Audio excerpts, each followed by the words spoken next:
Hola a todos, muy buenos días. Soy el doctor Luis Virgen, cardiólogo intervencionista de la ciudad de Guadalajara. Agradezco la invitación al doctor Reyes para compartir con ustedes otro punto de vista acerca del pie diabético y las amputaciones.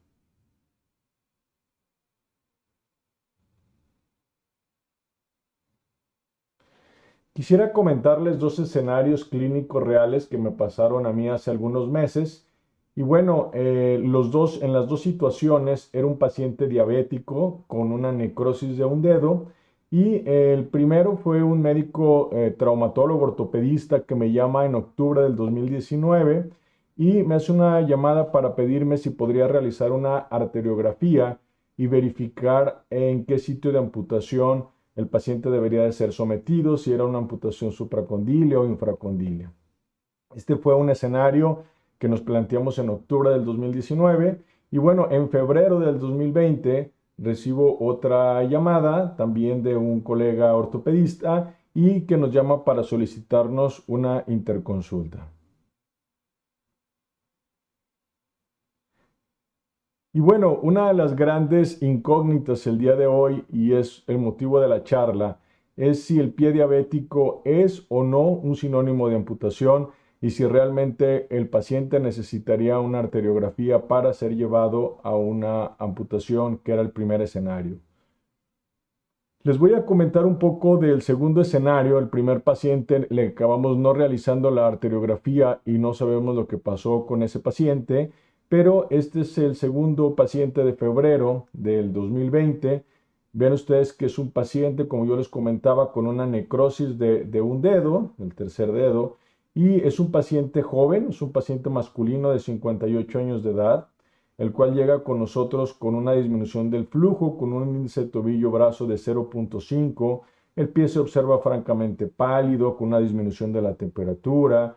El paciente no tiene pulsos popliteos, tiene buenos pulsos femorales, pero no popliteos. El paciente se conoce como diabético desde hace 11 años. El paciente no toma insulina, es hipertenso por 5 años y nos refiere que hace muchos años fumó aproximadamente por 7 años media cajetilla y en los exámenes de laboratorio iniciales el paciente presenta una insuficiencia renal crónica incipiente con una creatinina de 1.5, probablemente con una depuración calculada alrededor de leve o moderada. Y bueno, en el mismo consultorio realizamos al paciente un ultrasonido que pudo confirmar una oclusión en la arteria poplitea. Sin embargo, se observaba flujo en las arterias distales. Ustedes pueden ver la primera que ven a su izquierda es la tibial anterior y en la parte del medio y extremo es la tibial posterior, que se veía de un calibre mucho mejor, de tal manera que la tibial posterior medía aproximadamente 2.6 milímetros y probablemente la pedia medía alrededor de 1.9 o 2 milímetros con un flujo monofásico, lo cual indica que pues, las arterias estaban ocluidas en su segmento proximal, pero tenían algo de flujo en su arteria distal. Con este ultrasonido y el estudio previo al paciente le propusimos a realizar una arteriografía, la cual se realizó también a finales de febrero justo antes de comenzar la pandemia. Y bueno, en la arteriografía se observa una oclusión de la arteria poplitea con algunas estenosis de la arteria femoral. Ustedes pueden ver por ahí que justo prácticamente es en la rodilla, en el área de pliegue. Tiene una oclusión también del tronco tibioperoneo con arterias muy finas en todo su trayecto. Prácticamente todo es una circulación colateral. No se observa la arteria proximal de la arteria tibial anterior, posterior o peronea. Son todos hilitos de circulación colateral. Y bueno, la arteria tibial anterior por la arteriografía no la alcanzábamos a ver muy bien en su parte distal, pero sí podríamos ver muy bien la arteria tibial posterior, como ustedes pueden ver a la altura del maleolo, y que llenaba parte de los dedos en su porción posterior, principalmente del tercero, cuarto y quinto dedo. De tal manera que con esta arteriografía la pregunta es cuál sería la conducta hoy y cuáles son las conductas o cómo podríamos pensar o abordar este paciente y si realmente el paciente vale la pena ofrecerle algo o tiene que ser llevado a una amputación. Y bueno, vamos a comentar principalmente cuatro aspectos que para mí se me hacen fundamentales, que hemos aprendido a lo largo de estos 15 años tratando estos pacientes. Y la primera es qué pasa con el paciente amputado. O sea, si el paciente fuera sometido a una amputación, ¿cuáles serían los problemas que este paciente pudiera eventualmente tener? Y bueno, hoy cada vez ustedes y nosotros, ustedes como ortopedistas, nosotros como cardiólogos, intervencionistas y vasculares, vamos a ver cada vez más pacientes que tienen este tipo de lesiones, porque 15 o 25% de los pacientes diabéticos serán afectados por una úlcera a lo largo de su vida. O sea, 1 de cada 4 diabéticos en alguna ocasión tendrán una úlcera que eventualmente los podrá llevar a un evento catastrófico como perder la pierna. Y bueno, en Estados Unidos se considera que la úlcera es la causa más frecuente de hospitalización en el paciente diabético, lo cual lo hace un problema de salud enorme. La otra cosa que hemos comenzado a entender es que esto se relaciona o tiene una relación estrecha con la pobreza y con el tiempo que el paciente tarda en llegar. Entonces son dos grandes o malos predictores porque generalmente el paciente que tiene los recursos y o el paciente que eventualmente se atiende rápido, bueno, a final de cuentas su pronóstico podría ser un poco diferente. De hecho, muchos pacientes no nos llegan como con una pequeña lesión en un dedo, sino nos llegan ya probablemente con 2, 3, 4, 5 dedos, todo el antepié o la parte del talón. ¿Qué pasa en México? Y hablo de México porque estamos aquí y sé que tenemos médicos de otros países, pero es importante ver estas estadísticas que probablemente se repitan en América Latina. Esto es una publicación hecha por médicos del Instituto Mexicano de Seguro Social y vean ustedes cómo en verde podemos observar lo que ha pasado en el índice de amputaciones por cada 100,000 habitantes. Y vean, lo primero habla del 2004 y luego del 2013 en esta publicación. Y vean cómo en México se amputan 80 o 90 pacientes de cada 100,000. Esto significa que amputamos 2 veces y medio más que los Estados Unidos, que es el país que nos sigue dentro de la OCDE, y probablemente 10 veces más que algunos otros países como Italia, que tiene pacientes que son geriátricos, que tiene pacientes que son diabéticos, pero que tienen una atención específica dedicada al pie, como hablaremos más adelante, muy específica, de tal manera que estamos en un problema de salud. Yo le digo que esto es la otra pandemia y bueno, que nuestras amputaciones en México son terribles porque muchas veces se presenta como la primera opción al paciente y ustedes pueden ver aquí abajo algunos de los estados con mayor índice de amputaciones, pero son datos muy relevantes pensando que amputamos muchísimo más que otras situaciones. Y vamos a analizar un poco por qué. La otra es que si en México hay casi 4 millones de pacientes amputados, de acuerdo a algunos reportes, en teoría solamente el 30% de estos podrían llegar a utilizar una prótesis. Podrían utilizarla por las características clínicas, pero probablemente por las características económicas no, porque una prótesis generalmente se piensa que cuesta arriba de 5, 8, 10 mil dólares, dependiendo quizás la marca, etcétera. Ustedes están más familiarizados con esto que yo. Pero bueno, solamente el 10% de la gente podría acceder a esto, pero en realidad hacer todo el trabajo no solamente de acceder, sino la parte de la rehabilitación y de las otras partes de la terapia se vuelve algo realmente difícil y más en nuestros países donde es muy probable que apenas 3 de cada 100 pacientes amputados vuelvan a caminar. De tal manera que es algo que tenemos que pensar que este paciente se vuelve en un problema de salud, en algo que ya no puede volver a trabajar y que además necesita la asistencia de alguien más para realizar o para continuar realizando sus actividades. La otra cosa es qué pasa en realidad con muchos de estos pacientes, porque hablamos del índice de amputación, pero un paciente que presenta una úlcera, que la conocemos como isquemia crítica, un año después, apenas el 50%, la mitad estarán libres de cualquier tipo de evento. Se piensa que 25% terminarán amputados, pero estos son los Estados Unidos. Obviamente aquí tendríamos que duplicar o triplicar estas cifras, pero lo interesante es que en estas estadísticas el 25% de los pacientes mueren y mueren de causas cardiovasculares precisamente porque es el origen de la enfermedad que muchas veces se nos olvida. Vean ustedes que en estadísticas durante la internación del paciente a 30 días, la mortalidad es prácticamente muy parecida a un paciente que tiene un infarto al corazón. La mortalidad a 30 días es del 10%, lo cual es extremadamente alto, y la mortalidad después de un año es del 40%, de tal manera que todos estos pacientes tenemos que pensar que son pacientes muy graves. Cuando ustedes van a amputar o tratar un paciente como estos o llevar a cirugía a un paciente con alguna úlcera por alguna razón, tenemos que pensar que son pacientes polivasculares, multienfermos, que van a morir de infarto al miocardio, de eventos vasculares cerebrales, porque la enfermedad es muy sistémica. La otra cosa es que si sabemos qué es el problema que tiene el paciente, ¿cómo establecemos o cómo realizamos un diagnóstico? Y bueno, en la enfermedad vascular, el paciente puede presentar en sus inicios ningún síntoma, o sea, prácticamente estar asintomático, o comenzar a manifestar algo que conocemos como claudicación. El paciente comienza a caminar y se tiene que detener porque le molesta la parte glútea, le molestan las piernas y el paciente se tiene que detener como una claudicación. Y aquí es muy importante mencionar el diagnóstico diferencial con enfermedades de la columna. Yo tengo la mala experiencia o el problema de haber hecho diagnósticos de pacientes que ya habían sido operados de la columna, que en realidad lo que tenían era estenosis aortoilíacas y que fueron operados y que no se beneficiaron del tratamiento de la columna. Y bueno, tengo que decirles que hasta que no fueron tratados y fueron destapadas las arterias, el paciente comenzó a tener mejoría a su marcha.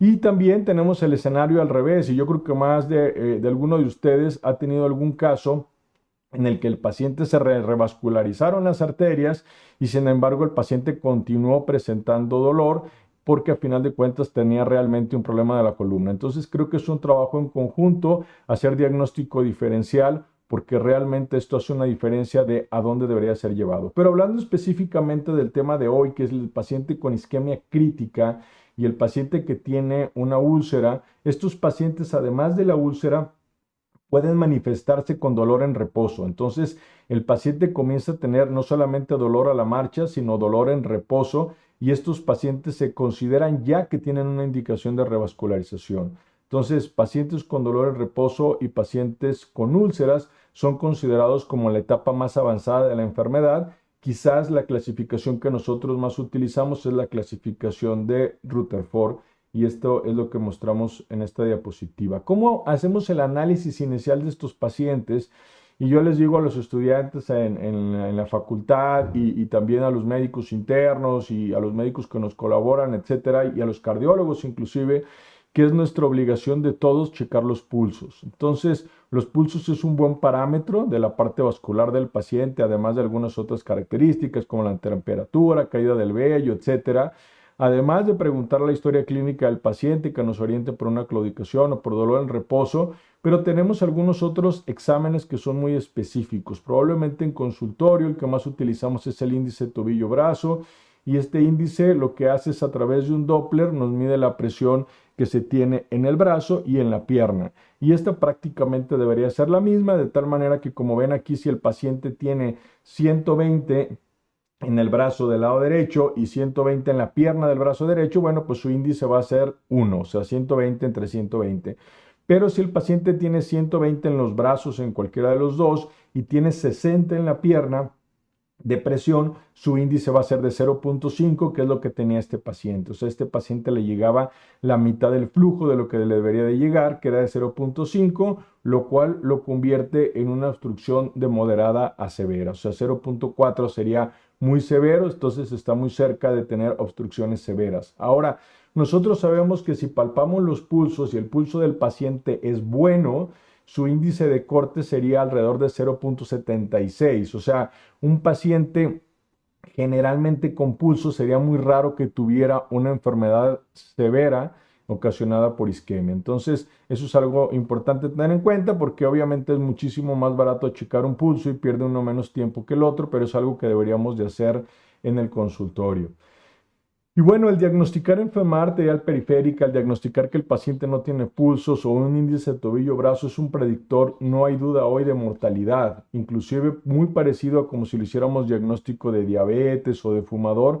Vean ustedes, este es un estudio de hace algunos años de la doctora Mayra Guerrero, una mexicana en Estados Unidos, que a los pacientes después del infarto les hacía diagnóstico de enfermedad arterial periférica, y vean cómo se separan muchísimo las dos curvas prácticamente desde el día 30, en que la gente con enfermedad arterial periférica e infarto muere mucho más que quien no tiene enfermedad arterial periférica. El otro estudio, nosotros participamos en este estudio, se llama el estudio VARI 2D, fue pacientes que se colocaban stent coronarios en pacientes diabéticos y una cosa que se observó es que además del índice tobillo-brazo, una cosa importante y cada vez lo entendemos más es la calcificación y la rigidez de estas arterias. Cuando ustedes ven una radiografía y ustedes están muy familiarizados con esto y ven una cantidad enorme de calcio, pues esto es parte de la enfermedad arterial y esta enfermedad arterial muchas veces lleva a que el índice no sea compresible y que realmente estemos en un problema porque vean que las arterias no compresibles en este estudio fue prácticamente un predictor de mortalidad, al igual que tener un índice tobillo-brazo bajo. Entonces, es algo muy importante tener en cuenta cuando ustedes vean pacientes con radiografías y todo con arterias muy calcificadas. Esto habla de algo de muy mal pronóstico. ¿Qué nos dicen algunas de las guías? Esta es la guía de la Sociedad Europea de Cardiología publicada hace 2, 3 años atrás. Y bueno, que el índice de tobillo lo deberíamos de realizar todos en el consultorio, que deberíamos de ver si el paciente tiene un índice bajo o tiene arterias no compresibles y que en casos en donde se piense que sea necesario realizar el ultrasonido también es una clase 1 y en algunos pacientes cuando se quiere hacer una revascularización, pues dependiendo de en dónde y cómo realizar otros estudios de imagen como la angiotomografía o como la resonancia y o arteriografía. Hablaremos un poco más de qué pasa o cuál es la recomendación nuestra en el paciente con isquemia crítica un poco más adelante. Ahora, cuando hablamos de estos estudios y pensamos que nosotros, ¿qué hacemos como cardiólogos? Yo hice este análisis hace un par de años con la Sociedad de Cardiología Intervencionista de México para saber qué tanto los cardiólogos intervencionistas atendíamos o tratábamos o buscábamos la enfermedad arterial periférica en los pacientes y vean ustedes que 1 de cada 4 cardiólogos intervencionistas que ven pacientes con enfermedades graves buscan enfermedad arterial periférica. Entonces, no es un mensaje hacia decir, oigan, ustedes deberían de solo buscarlo. No, es un mensaje a todos deberíamos de buscarlo porque son pacientes que en su pronóstico puede ser muy malo. Y creo que es la obligación nosotros como médicos, cuando menos tener la obligación de buscar la enfermedad, de checar los pulsos, etcétera, porque si no lo hacemos, pues estamos aumentando la mortalidad en estos pacientes. Cuando hablamos específicamente de la isquemia crítica, ya decíamos que son pacientes que tienen dolor en reposo o que tienen una úlcera. Y es importante establecer el tratamiento. Hay una nueva clasificación que hizo el doctor Mills de Baylor College en el 2018, en donde, bueno, parece ser que el término isquemia crónica de miembros inferiores, o sea, no es un evento en el que el paciente, estas lesiones que vimos en la arteriografía que yo les mostraba al principio de nuestro paciente, pues no comenzó a tenerlas ayer, o sea, prácticamente el paciente ya tenía una isquemia crónica que se agudizó por alguno de los fenómenos que nosotros conocemos hoy, como la cortada de las uñas, como un mal calzado, un problema en la marcha, y ahí es algo en el que comentaremos también, tenemos que colaborar en conjunto porque todas estas lesiones en el paciente diabético, el calzado inadecuado, el no utilizar el calcetín, es algo que los hace a que esta úlcera aparezca. Entonces, isquemia crónica crítica de miembros inferiores probablemente sea un término que nosotros vamos a ir poco a poco adoptando un poco más, no solamente isquemia crítica o isquemia aguda. Vean ustedes que muchos de los pacientes son revascularizables, pero no hay duda que tiempo es tejido. Entre más tiempo el paciente tarde en llegar, este paciente llegó con nosotros no con un dedo, sino con 3 dedos. Y vean, esta demora en la atención pues hace que el tiempo de la cicatrización sea mayor, que los resultados sean más malos, que la chance de infección y de terminar con una amputación sea mayor. Y bueno, ahora con esto de la pandemia hemos visto que algunos de los pacientes todavía tienen un retraso mayor en la atención porque el paciente no quiere ir al hospital. Cuando hablamos de cuáles pacientes probablemente podrían irse para tratamiento endovascular o tratamiento quirúrgico, vean ustedes que muchos de los pacientes pueden ser sometidos a estos tratamientos y que el tratamiento endovascular en el 85% de los pacientes se puede realizar. Cuando comparamos ambos, ¿qué es mejor si el tratamiento quirúrgico o endovascular? Este fue el primero de varios estudios publicado en el Lancet en el 2005 en 27 hospitales en Reino Unido, comparando la cirugía contra el tratamiento endovascular. Y ustedes pueden ver en estas curvas que a lo largo de 4 años prácticamente ambos tratamientos son efectivos. Quizás la cirugía sea un poco mejor a largo plazo en los pacientes con mayor sobrevida, pero si nosotros nos vamos a ver en los nuevos estudios con otro tipo de material que tenemos cada vez más actualizado, esto fue en el 2005, este es un estudio del 2017 que es el SPINA, con un estudio japonés, y ven ustedes que a 3 años las curvas del tratamiento quirúrgico y endovascular son muy parecidas, de tal manera que ambas son opciones de tratamiento dependiendo de la anatomía. ¿Qué pasa desde la publicación inicial que yo les mostraba de Lancet? Ven ustedes cómo en los Estados Unidos cada vez el paciente se somete menos a cirugía, cada vez se somete más a tratamiento endovascular y también cada vez hay una disminución de amputaciones, de tal manera que el tratamiento endovascular es algo que está en las guías y llegó para quedarse, sin olvidarnos de que muchos de estos pacientes mueren de causas cardíacas y de eventos vasculares cerebrales, como ya los mencionábamos. Inclusive tenemos algunos autores, como el doctor Faglia en Italia, que dice que si el paciente tiene una infección aguda, el paciente debe ir de inmediato a un examen cardiológico urgente para saber cuál es la posibilidad de problemas coronarios que el paciente pudiera tener para seguir con su tratamiento de revascularización. O si el paciente no tiene infección, pero tiene una úlcera, bueno, se podría hacer algunos estudios no invasivos para determinar estenosis o obstrucciones en las arterias coronarias o en otros tejidos. Lo que nosotros pensamos el día de hoy cuando llega este paciente que tiene una úlcera, bueno, pues es disminuir su posibilidad de amputación y comenzamos a dividir a los pacientes en dos, en pacientes diabéticos y en pacientes no diabéticos, porque el paciente diabético tiene unas características muy específicas, comenzando porque sus lesiones en la gran mayoría de los casos son de la rodilla para abajo. Entonces, son pacientes que tienen enfermedad de arterias mucho más pequeñas, que algunas veces el realizar un bypass no es tan viable por las características de estas arterias. Y otra cosa muy buena es medir la presión transcutánea de oxígeno, que nos puede ayudar a delimitar esto. Vean la diferencia en el abordaje clínico entre un paciente diabético y no diabético. La mayoría de las recanalizaciones distales en los pacientes diabéticos son necesarias, tal vez no en los no diabéticos, y el riesgo de amputación es mucho mayor en los pacientes diabéticos, entonces hay que hacer una diferenciación en estos grupos. ¿Qué es lo que nos dicen estas guías de la Sociedad Europea que les comentaba yo que fueron publicadas hace 2 o 3 años? Bueno, lo primero es que intentar ver las características globales del paciente, la parte de la curación de la herida, y este paciente, si tiene una indicación o es candidato para revascularización, debería de ser llevado a un estudio de imagen para checar esto inmediatamente. Si el paciente tiene características para cirugía, bueno, el paciente puede ser revascularizado de manera quirúrgica o de manera endovascular. Y ustedes ven que más adelante las mismas guías en las flechas dice, bueno, si alguna de estas no pudo ser realizado o el tratamiento quirúrgico o endovascular, intente hacer la otra. O sea, si entró por cirugía y no lo pudo hacer, bueno, al final de cuentas haga el tratamiento endovascular y viceversa. Si en el endovascular no lo pudo hacer, haga el tratamiento quirúrgico.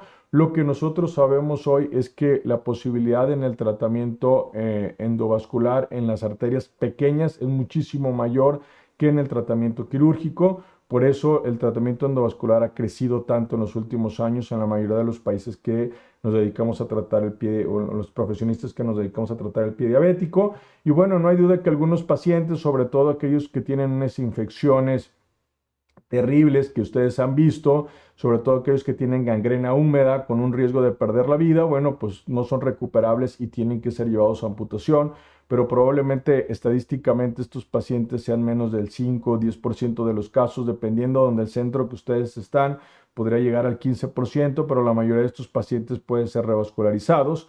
La otra cosa que hemos aprendido hoy, y lo aprendimos de los dermatólogos y los cirujanos plásticos, es el concepto del angiosoma, de tal manera que nosotros vemos si la arteria relacionada es la tibial anterior, la tibial posterior, e intentamos destapar en la mayoría de las veces la arteria relacionada con este angiosoma. Entonces, si este paciente tiene lesión en el primero y segundo dedo, pensamos en la arteria tibial anterior. Si tiene lesión en los tercero, cuarto y quinto, pensamos en la tibial posterior. De repente pensamos en ambas, si la lesión es en todo el antepié, o en la tibial posterior y en las arterias plantares si es en la parte del talón. Entonces, yo les digo a muchos de los pacientes que no se preocupen si pierden 1, 2, 3, la gente puede caminar, como ustedes bien lo saben, sin algunos dedos. El problema algunas veces es cuando la lesión es en el talón, porque no podemos caminar sin talón. Entonces, algunas veces el recurrir a algunas técnicas de amputación de dedos o otras metatarsianas, pues en algunos pacientes vuelven a ser funcionales, de tal manera que son de las cosas que tendríamos que pensar el día de hoy.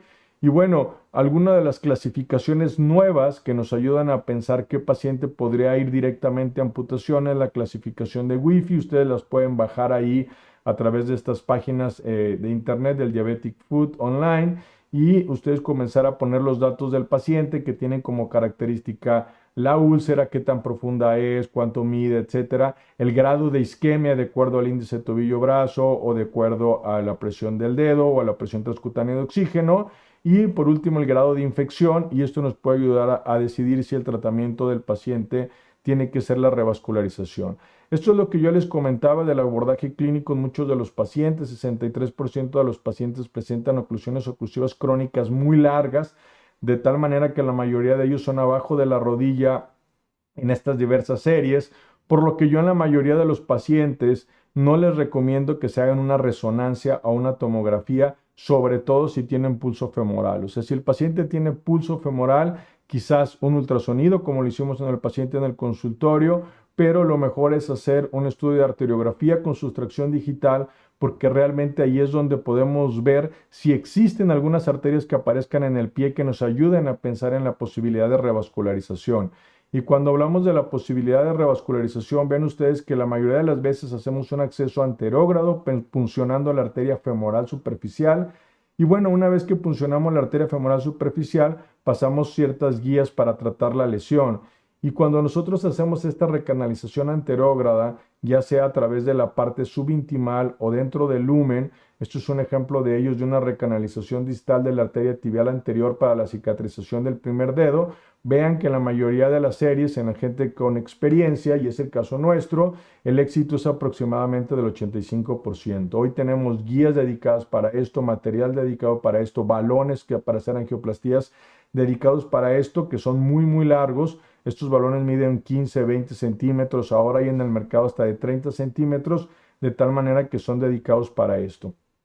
¿Qué pasa en el paciente que no podemos entrar por arriba del pie, o sea, por la arteria femoral? Bueno, buscamos la manera de entrar por el pie, de entrar por abajo, de hacer recanalizaciones retrógradas, y con estas recanalizaciones retrógradas entrando a través de la arteria pedia o de la arteria tibial posterior o de la plantar, logramos éxitos mayores al 90%. Entonces, muchos de los pacientes pueden ser revascularizados.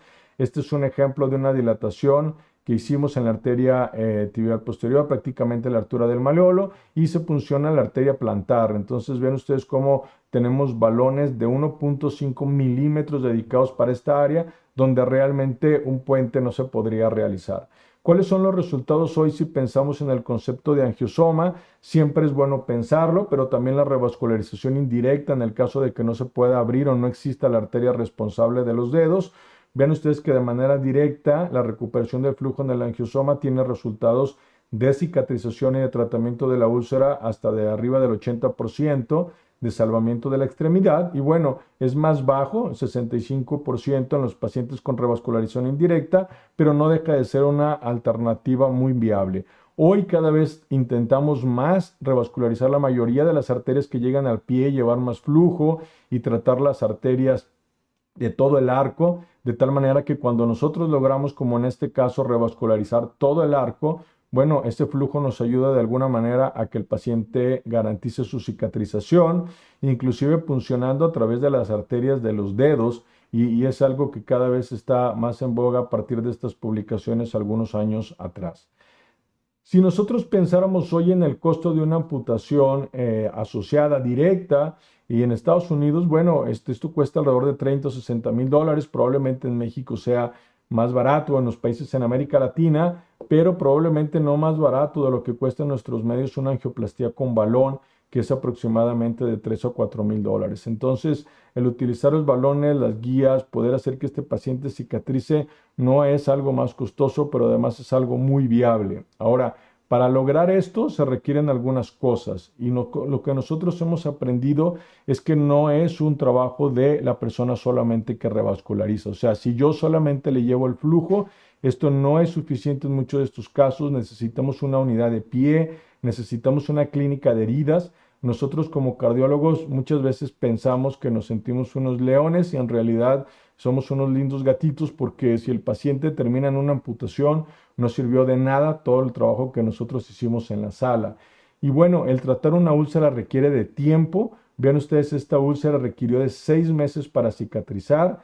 Muchos de los pacientes cicatrizan alrededor del 50% de 1 a 3 meses, en algunos pacientes 25% adicional, o sea, hasta el 75% en 6 meses, pero hay 25% de pacientes que tardan más de un año. Entonces, siempre hay que pensar que dependiendo de cuánto tarda el paciente en llegar, y en nuestros medios es tardado el paciente en llegar, bueno, ese es el tiempo que va a tardar en cicatrizar. Y para que este paciente realmente pueda cicatrizar, necesitamos un tratamiento multidisciplinario. Esta es la unidad de pie de los modelos italianos y bueno, un equipo que lleve el flujo, que en este caso somos nosotros, pero si quiere, requiere un equipo que haga la cicatrización, el tratamiento de las heridas. Nosotros trabajamos, por ejemplo, en nuestro centro con un cirujano plástico, el doctor Uribe, que él hace toda la parte de cicatrización y solamente se dedica a eso. Un equipo de ortopedia, un equipo de rehabilitación y todo con un apoyo de un equipo clínico, de tal manera que cuando nosotros pensamos en esto, bueno, pues requerimos comenzar a hacer, como lo hicimos nosotros hace 3 años atrás, un tratamiento integral de clínicas de heridas donde pudiéramos tener esto. Y bueno, si el paciente además tiene alguna infección, tiene control, descontrol de la glucosa, etcétera, yo creo que el pie diabético es una de las cosas más multidisciplinares que deberían de existir dentro de lo que nosotros hacemos, porque si no, el paciente está condenado al fracaso. Vean todos los equipos que se requieren para tratar un paciente integral dentro del tratamiento del pie. Esto es una imagen propuesta por nosotros, pero vean toda la cantidad de gente que entra, el nefrólogo, el cirujano vascular, el endocrinólogo, el neurólogo, el podólogo, etcétera. Entonces, todo esto realmente es lo que podría llevar o no al tratamiento exitoso, y parte de este tratamiento tiene que ser el tratamiento médico. Si el paciente es diabético, se tiene que controlar, la hipertensión la tiene que controlar, los factores cardiovasculares los tiene que controlar, y esto es lo que nos dicen, ¿no?, en las guías prácticamente de la utilización de medicamentos. ¿Qué pasó con nuestro paciente? Yo les mostraba esto, que eran las oclusiones poplites y del tronco que el paciente tenía. Nosotros durante el mismo procedimiento y más por el daño renal que el paciente tenía, pasamos una guía, fue una guía de recanalización, se llama guía B18, y la pudimos pasar hasta la arteria tibial posterior. Realizamos múltiples insuflaciones, ustedes pueden ver en la imagen que está del lado derecho cómo nosotros logramos abrir prácticamente toda la arteria poplitea al inicio del tronco tibioperoneo, la arteria tibial posterior y la arteria tibial anterior, de tal manera que si nosotros vamos a ver el pie, esto es lo que quisiéramos nosotros siempre ver. Vean ustedes cómo está el arco plantar completo después de una dilatación que nosotros hicimos con un flujo directo al dedo del pie. De tal manera que esto nos puede ayudar a pensar que realmente va a cicatrizar el paciente y que no necesita ser amputado. Este flujo directo a los dedos nos hace pensar que el pronóstico va a ser muy bueno.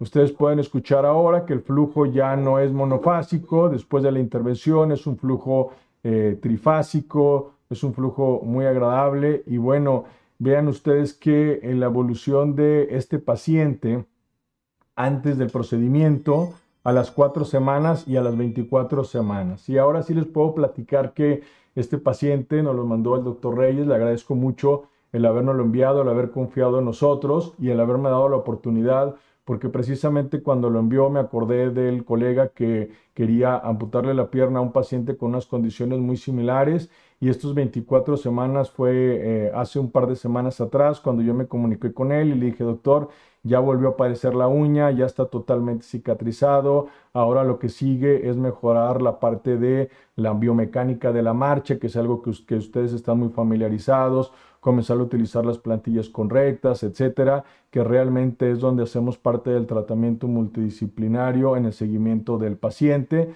Y bueno, el mensaje es que todos deberíamos de estar juntos para desterrar esta triste imagen en nuestra sociedad. Y bueno, cualquier pregunta y cualquier duda, estoy a sus órdenes. Como conclusión, el 30% de las pacientes con enfermedad coronaria tienen enfermedad periférica.